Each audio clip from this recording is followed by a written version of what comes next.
Vacation schemes. A wonderful opportunity for law students to try their hand at international law firms.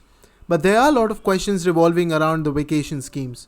To answer them, in this episode, we are joined with Mr. Pranay Lekhi. Pranay is a legal advisor for Allen Overy. In this episode, he's going to talk about his law school journey. He's going to cover his experience with LLM application for Cambridge University, and he's going to talk about vacation schemes. How should we go about it? What are the things that we need to take care of? How to strategize and how to succeed. If you like this episode, make sure you like, share and subscribe. If you have any suggestions and feedbacks, make sure you reach out to me. I would absolutely love that. And ladies and gentlemen, without further ado, let's jump right into the conversation.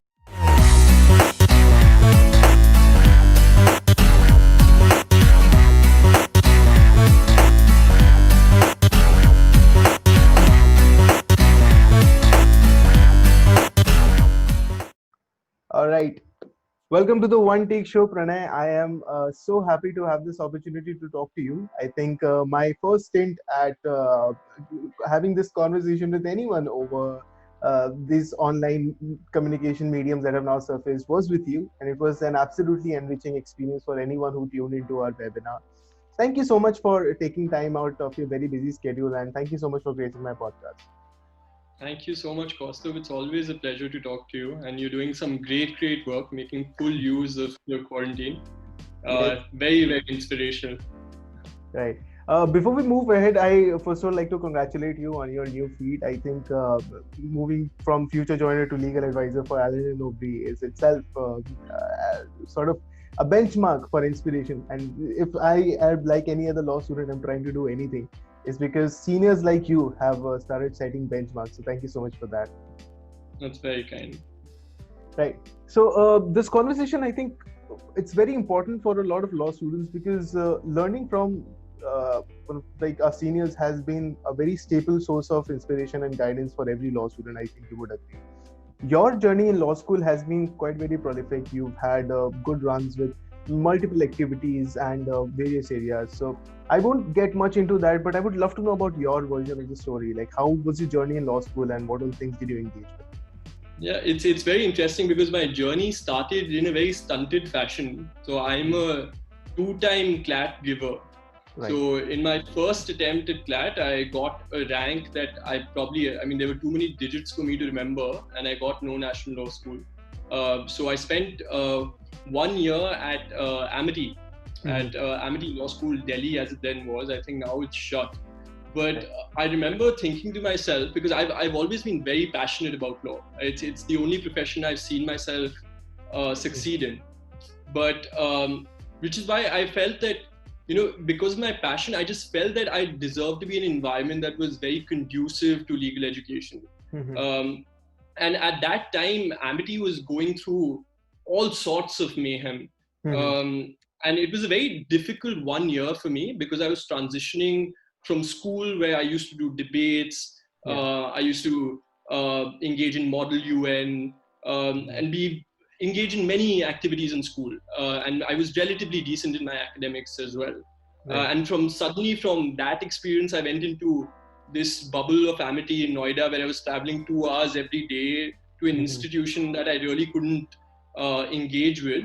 So I thought to myself that I always knew I was going to give the CLAT the second time.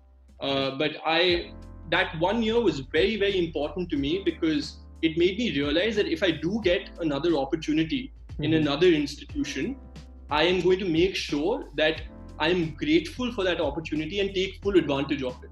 So I'm going to make sure that every single thing that I commit myself to, I'm going to give my best and more, because my experience at Amity was not satisfactory enough for my passion for the subject.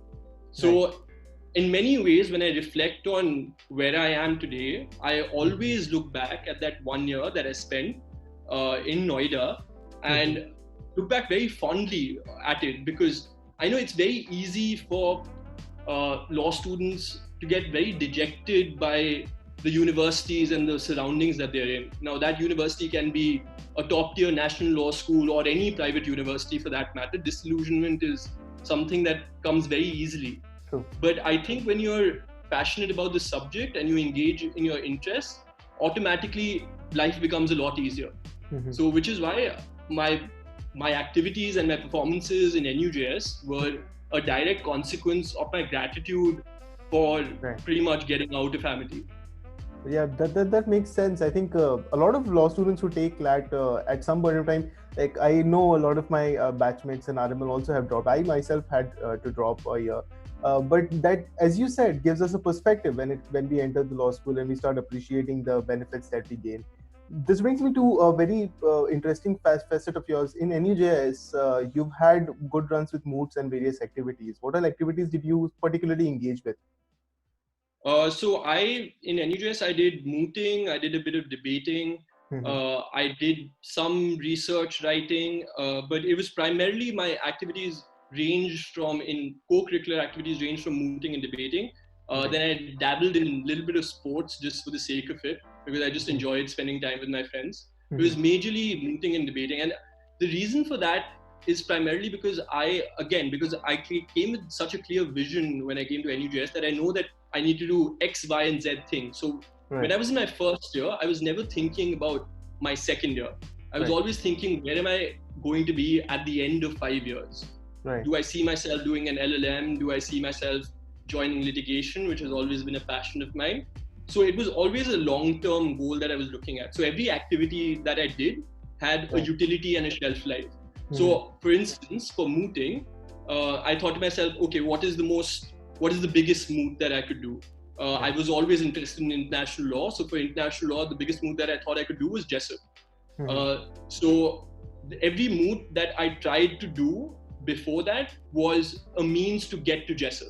So I began with Manfred Lachs, and then I did Stetson, and then I did Jessup as my third moot, and after Jessup I did no moot. So I've only basically done 3 moots, because I knew that after doing Jessup, the utility of mooting as an activity runs away from me. It doesn't matter, which is very interesting, because in my law school at least, and I'm sure it's true for all law schools, a lot of these activities become bubbles. So students who do well in these activities automatically become the it kids, the stars of college. And it's very funny when I look back at it, because it's very easy to think of college being this, and your life being college. It's very easy to think that if you do well at 3 moots, if you're heading certain committees, you automatically are going to do really well at the end of 5 years. I've always found that very fascinating, how people think like that. So for me, it was completely opposite. When I figured out that, okay, I've done 3 debates where I've done relatively well where I've gotten a best speaker in a couple of debates, I thought that's enough for my CV. So if a potential recruiter looks at my CV, or if a future institution for the LLM looks at my CV, they would know that, okay, he's decent at this activity. So it was always a case of using an activity as a means and not an end in itself. So it was never about, oh, I'm going to get some social capital in my university and become the it boy. It was more about, okay, how can I use this activity to further my resume and really make my CV very potent? So everything was very utility based for me. It was very instrumental, and that is why. So I dabbled in activities till the time that I thought that I had enough to show for them, and then I stopped every activity. I discarded them. So I did not move after Jessup. I did not debate after a couple of debates. Just for fun, I did a couple with my friends, but that was about it. So the major intention behind every activity that you undertook was primarily as to what efficacy those activities have, essentially, when it comes to your CVs or the kind of value that they add. It was strictly. Yeah, it would probably be a little simplistic to put it that way, because I was honestly interested in those activities, right? So for instance, for me, it was debating. For someone else, it could be negotiation or mediation. But my point is, even when you engage in activities you like, know that those activities have a shelf life. I'm sure very often students are told, especially in law schools, that a real courtroom is nothing like a moot. You get no experience of arguing in front of a courtroom if you do a moot. To some extent, it's actually very true, because you know that these are college activities, right? These are university activities where undergrad students are taking part in them, or mostly undergrad students are taking part in them. So their real life utility is relatively limited. That doesn't mean they're non-existent, but it means that when you're doing something that you like, know for what purpose you're doing it. So if you're engaging in negotiations, then don't think of engaging in negotiations to win a competition. Think that you're going to get a skill that will help you at some corporate table sometime in the future when you're doing a massive deal, for instance. So take these activities as skill sets that you can incorporate. That's at least how I've always thought about it. That actually takes a lot of pressure off when we see these activities we engage with. The fact that we need to do good in moods or the rush behind. I think this is a very healthy sort of a perspective when it comes to these competitions. This also, you mentioned you've had a very clear vision. I think this is very interesting to me. You've had a very clear vision before you entered a law school, and for like entire 5 years you had a very clear vision. Now I, amongst like also other friends of mine who possibly do not have that kind of a vision, how do we develop that kind of a vision? How do we see and develop our interest? Is there any strategy that we can use? Yeah, absolutely. I mean, of course, you don't enter in. I was a unique case because I already had 1 year experience in law school. I had an elder brother who was in NUJS as well, who was there to guide me. I had life experiences to draw upon. I had my father who is a litigator. And I mean, the environment for me was very conducive. It was definitely a privileged environment where I could figure out my likes and my dislikes and understand essentially where I see myself at the end of 5 years. Not everyone has that same privilege. But of course, if I may give you an example, I was never ever intending on applying to any international law firm. I never saw that as a goal for myself.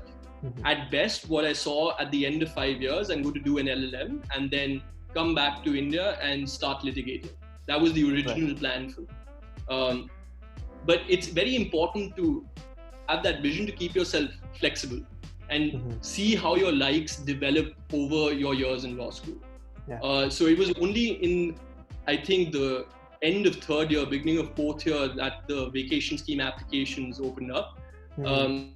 I did a lot better in my academics than I ever expected to do when I joined law school. And automatically I was again I spoke to my brother and he told me that I have a very good chance of getting through these international law firms and gaining an experience that I could probably not get while I am in India, at least on the international arbitration and dispute resolution side. So just for that reason, it was one day before the Allen and Overy applications deadline that I decided that I'm going to fill these applications. So I guess what I would advise someone who's trying to develop a vision for where they see themselves in 5 years is that invariably all law school environments have a very potent student body.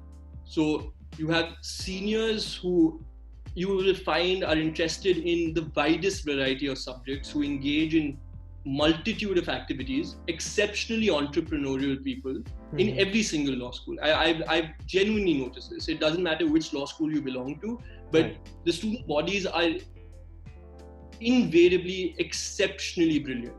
It's just opportunities that are varying. So see your environment, see what people are doing. In your first couple of years, find your footing. Understand what you like and what you dislike. You can figure out what you like, for instance, from a mood. You can figure out what you like from a classroom discussion.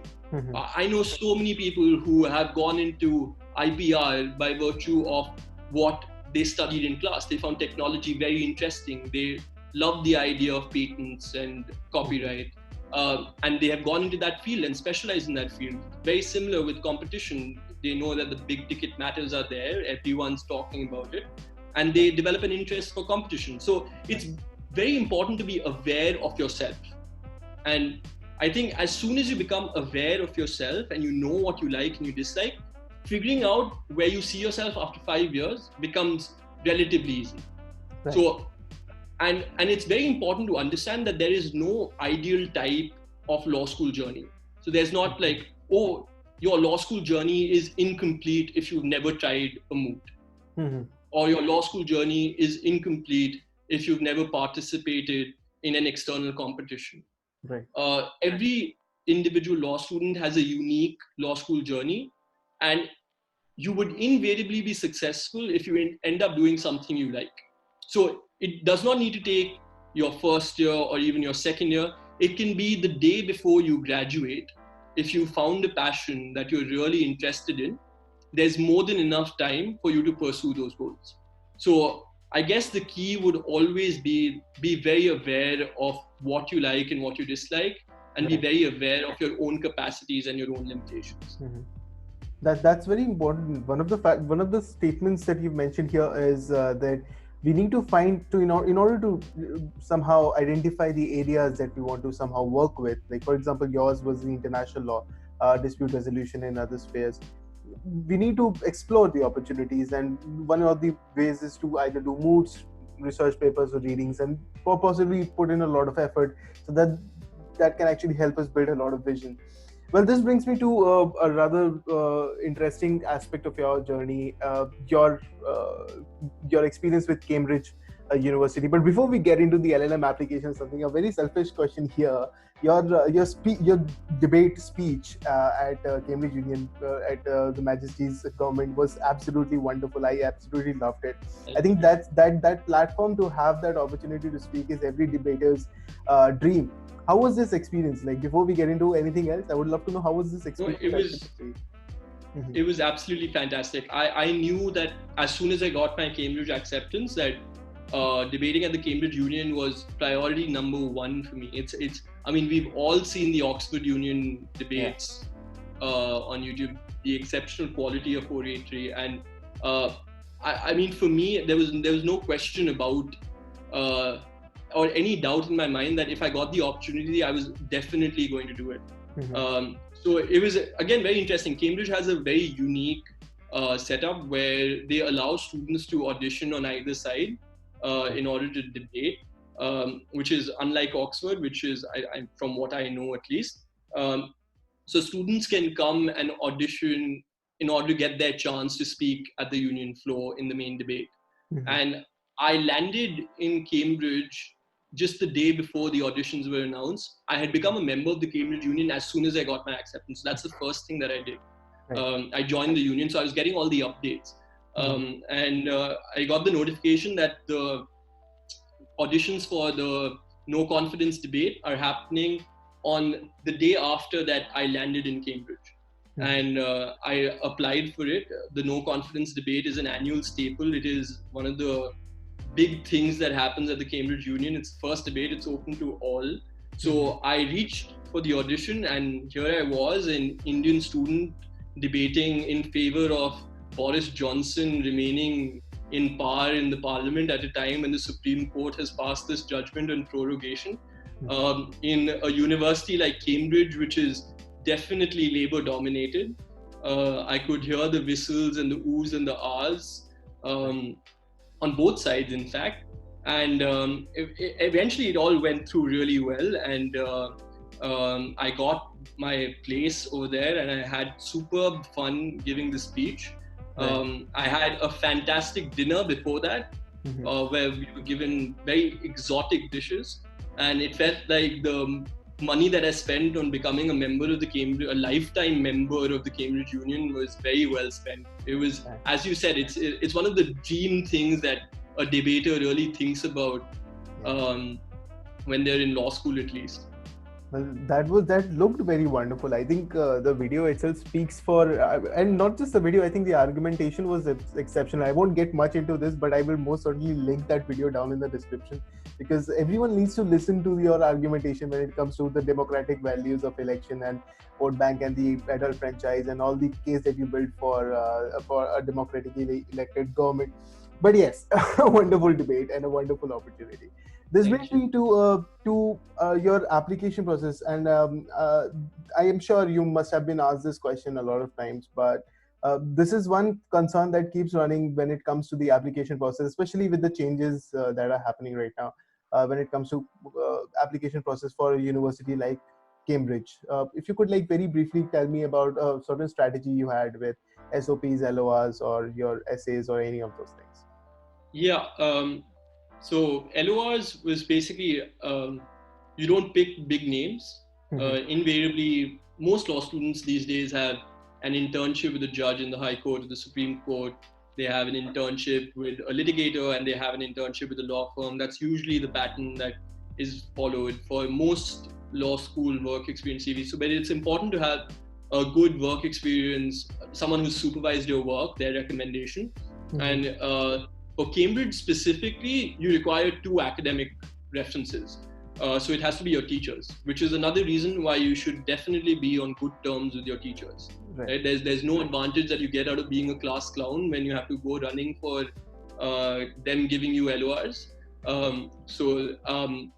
There's no harm in being nice to your teachers. And I'm sure like in law school, most of us share a very special relationship with at least a couple of teachers who have taught us or who are in our university. So it's always very important to cultivate that and make sure that you have very strong LORs, because invariably it is the LORs play a very important role in your eventual application being successful, and a strong LOR would invariably get you through even if there are minor shortcomings in your actual application.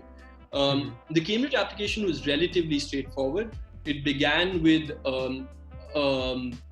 statement of intent for being eligible for the scholarships that Cambridge offers, and Cambridge offers a very wide variety of scholarships, institutional, and it's part of the application itself. So you have to write an essay on why you think you're eligible for those.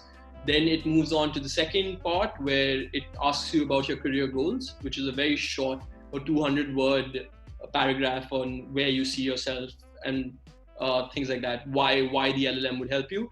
Right. Then the core chunk of the application is your core reasons for applying, in which you have to justify how Cambridge would assist you in achieving the future goals that you've already mentioned. Then along with the application itself, you have the Gates essay, the Gates scholarship essay that's been attached. So that's a proper statement of purpose that you have to write. Cambridge does not have, if you don't apply for the Gates, you don't necessarily have to write a statement of purpose. You have to write your reasons for applying. So there's a slight difference between the two. Statement of purpose is essentially your intent and what you've done and things you've achieved. So you have to focus on the 4 elements that have been mentioned on the Gates website about how you have academic rigor, you've done social work, you have greater public purpose. Your core reasons for applying for Cambridge are a little more specific than that. Of course, you highlight your own achievements, but then you also have to suggest about how Cambridge can supplement those achievements. So the Cambridge application is relatively straightforward. It's always good to have multiple eyes look at your applications, people who have already gotten an LLM. I mean, it's a short way of understanding what works. If you can get your hands on their applications, it always helps. But it's also very important, and I say this even for the vacation scheme applications, that don't try to parrot what someone else has done before. And definitely don't try to exaggerate what you have done. So if you have been a part of a college initiative to, let's say, feed certain people, don't try to say that you have ended hunger in the city, right? It's very easy to exaggerate the things that you've done in the hope that no one will find out. But the admissions committee's entire process is built upon trying to figure out who's being genuine, who's being honest, whose achievements make the most sense, and who would be a good fit in the environment as well. So that's a very important thing to keep in mind. Definitely highlight everything you've done, but do not exaggerate and be true to yourself. And that's a short way of getting through a good university. And just at the end, I mean, I in my opinion, I think a lot is made out of getting an LLM because in my opinion, invariably, if you are a relatively decent student in law school, you will get through a university for a master's. The only question is, which university will you get into? With some amount of work experience, even if you've not been an academically stellar student in university, if you've got a sufficient body of work experience in a good institution or even as an independent counsel, again, it's almost a sure shot of you getting through a decent university for the master's. So never stress too much about the applications. Right. That's I think that's a wonderful systematic piece of advice of yours, because there are multiple areas here, SOPs, LORs, and all of these things are very confusing, very challenging for a lot of law students who are trying to somehow strategize their way. And as you mentioned, that there are ways to somehow repair the damage that has been done through work experience, or somehow try to improve the quality while also being genuine, which is extremely important in this entire application process. This brings me to the main conversation point here today, is your huge success with vacation schemes, and your journey with vacation scheme and how it all went. I think vacation scheme is still quite a new concept for law schools, for perhaps the law schools which have law students coming from different backgrounds. So let's say the law school's not in the first year. Vacation scheme is still a distant dream or something which is not very known. So what was your journey like, and how did you go about with vacation schemes? Yeah, so as I told you, I was never intending to apply for the vacation schemes before one day before the Allen Overy applications was supposed to go in. But I think the good thing about these the vacation scheme applications is that you can have no qualms of being honest about yourself. So essentially, it's a law firm job. You don't need to impress anyone with aspects that probably would have a greater purpose. You can be very, very true and very honest of your achievements. But that being said, for me, my vacation scheme application process was pretty straightforward. It required an understanding of the law firms that I was applying to. I had the benefit of being in NUJS, which had a very close relationship with HSF. I think when I was there, we organized the 10th year. In my 5th year, we organized the 10th year of the HSF moot. So for 5 years, I had the opportunity of physically interacting with the chairman of the India practice of HSF, who takes the interviews in the assessment center. And I always knew HSF was a fantastic dispute resolution firm. So I knew that if I had to apply for a vacation scheme, it would probably be at HSF, because I was always only interested in disputes and in primarily international dispute resolution. So I didn't even think of applying for ANO, but then ANO came through, and I honestly never expected to get through, because you can't have any expectations out of these applications. I remember the ANO application their primary application had 4 questions about why you want to join ANO, a skill that you have gained, and a skill that you think a trainee should have, a goal that you've worked towards, and how do you think the legal market will change in the next 10 years. And just by seeing those questions, I in my opinion, I got very excited by those questions. I mean, when I researched about Allen Overy and see their status as the youngest Magic Circle law firm, see the sort of work they're doing with technology and law, see their incubation unit in Fuse, I was exceptionally impressed. So for me, it was a shot in the dark. I finished my applications 2 minutes before the deadline, 2 minutes after the deadline, in fact, and I sent it in not knowing whether it was accepted or not. And again, for me, while writing the application, it was just about how I actually feel my strengths are and how I think the legal market will develop. It was only after that, when I was doing my actual vacation scheme in London, that the very amazing HR team at ANO forwarded this pie chart to the Indian vacation scheme students who were there, which highlighted the 5 essential skills they expect a trainee to have. And those 5 skills were commercial awareness, if I remember it correctly, being flexible, being keen to learn, working well in a team, and being organized, right? So these 5 essential skills are most important to highlight in any vacation scheme application. ANO sent it to us, but I think it's equally applicable to any vacation scheme that you apply to. It is only in retrospect. So I did not know that these are the 5 skills you're supposed to highlight when I was writing my applications. But it was only in retrospect that when I look back at my application, I felt that I did a great job of highlighting it without knowing it. So the question that I got about what is the one skill do you think a trainee should have? I said that the one skill that I think the trainee should have is being inquisitive. So I think they should be very keen to ask questions and learn. And without realizing, I was highlighting the skill of being keen to learn. Similarly, how do you think the legal market will develop over in the next 10 years?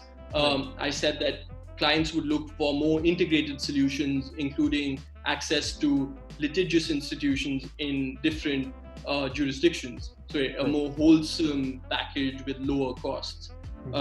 Again, in my opinion, it reflected commercial awareness. But these are things that I did not really think them through as, oh, I'm reflecting commercial awareness, or oh, I'm reflecting keen to learn and working well in a team and things like that.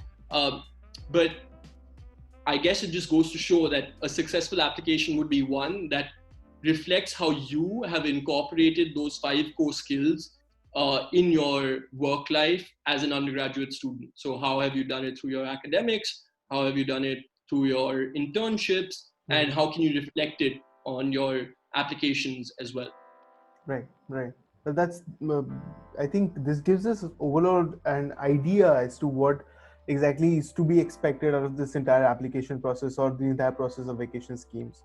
If today someone was going to apply for the vacation schemes, let's say from a second year, third year law school, what advice would you have, like as far as strategies are concerned, or some heads up as to what all things to look forward to, or what all things to prepare in advance? Yeah, I guess the first and foremost point would be don't at all feel insecure, right? Don't think I'm applying from a second tier, third tier law school, whatever that means. I mean, I don't think there are any tiers in law school. A student is who they are on by their own merit and not by the merit of the institution at all. So don't have it in your head that what institution that I belong to. You're not representing your institution, you're representing yourself, right? So have that initial confidence that my application can be and will be successful when it competes with anyone else in the country, right? So that's the first thing, of having a degree of self-confidence. The second thing is, every law student's experience is very unique in law school. So try to reflect what you have done that you think that others have not done, right? So for instance, for me, I was exceptionally lucky to have worked with an international law firm prior to applying for my vacation scheme applications. And in my head, I thought that this is this one thing that I have that I feel other applicants would not have. That I could say that because I have worked at an international law firm before, I know how it works and I would be comfortable in that environment. Therefore, I would be a better candidate than the other applicants, right?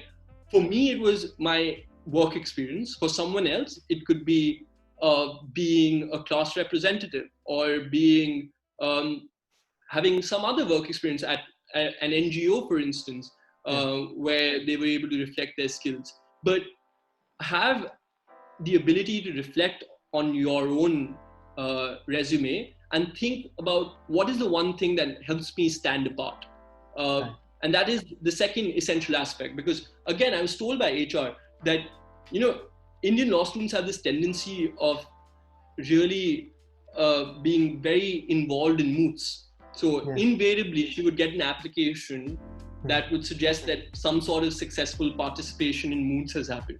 So there's this one question about when have you reflected teamwork? How do you work well in a team? And people in skills sometimes, right, they work well in a team, and when they're asked to give an example of that, they automatically say moots, moot court, and or some other co-curricular activity. So it's important to understand that if you've done moots, then there's so many moots that happen in the country and around the world that someone else also would have done it.